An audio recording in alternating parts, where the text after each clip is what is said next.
Hey guys, Cody and Josh here at TNR Tackle. We heard there was been a lot of bluefish biting out there, and we're going to go over some rigs here that Josh has got over here. This time of year, if you're pier fishing, and we're going to our fall fishing, headed into winter fishing, the main species are bluefish, pompano, mackerel. Might get an occasional cobia actually mixed in there, headed from north to south. These are the most common rigs. You could go out and check lures around, and you could catch mackerel, bluefish, runners, jacks, all that stuff, cudas. Diamond jigs are very popular on light tackle. Gotchas are an old school staple.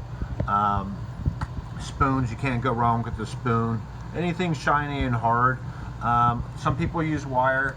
I don't really recommend it. I would just go with a heavy mono, because a lot of those fish are aggressive. If the water does clear up and the winds die down, you could definitely put a little strip of wire in there, but you're going to get more bites on mono, maybe 50, 60 heavy mono. Going into the pompano jigs, you're going to jig these on bottom, throw them out, let them hit the bottom, jig it, let it settle back down. If it's really windy and you can't feel them, I usually throw them out, let them hit the bottom, and try to slow drag them on bottom. The pompano will pound these into the sand. Actually, all those species I mentioned before will actually eat these. Usually throw them on lighter tackle. You could go real light off the beach itself. If you're off the pier, I'd say at least 10-pound test, so you can flip the fish up there. If you want to bait fish, if you want to have a bottom rod out there to soak some clams or sand fleas, these are really good.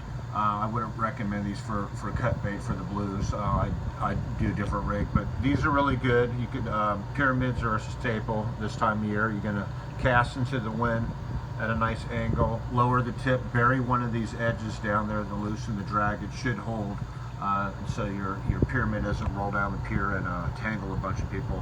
This is like another old school jig. It works for all the species. You could work the entire water column on light tackle. If it gets real windy, I'll go up to a 1/2 ounce, but that's why people reach for the gotcha, because you can punch it through the wind. When there's mackerel around and there's a little glass minnow getting pushed around in the heavier surf, the crappie jigs work very well.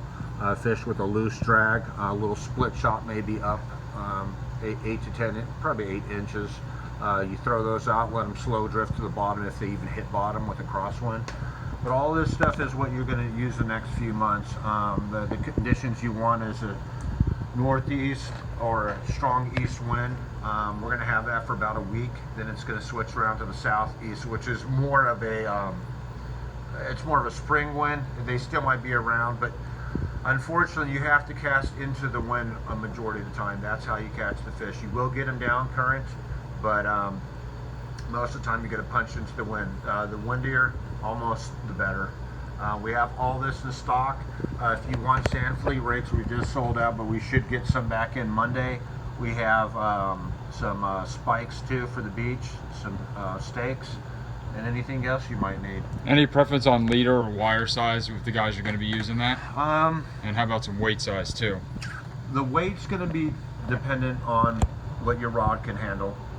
Speaking of rods, we have a great lineup of surf rods too, I failed to mention.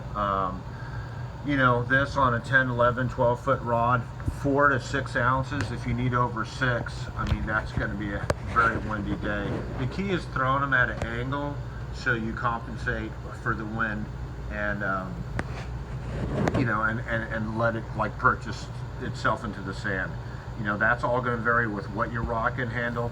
Generally, the golden rule for throwing weight, which a lot of people don't know or just ignore, is for every ounce you throw of lead, you should have 10 pounds of breaking strength. So really, you should have a 40 pound line with this, but most people won't throw 40. If you go old school and throw 20 main line, what you do is put about a 25-foot leader of 40-pound break strength.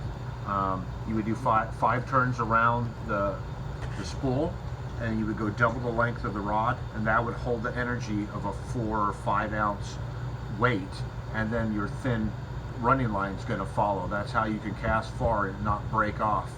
And you're not that guy that throws a 6 ounce on a 20-pound test and wonder why it keeps exploding.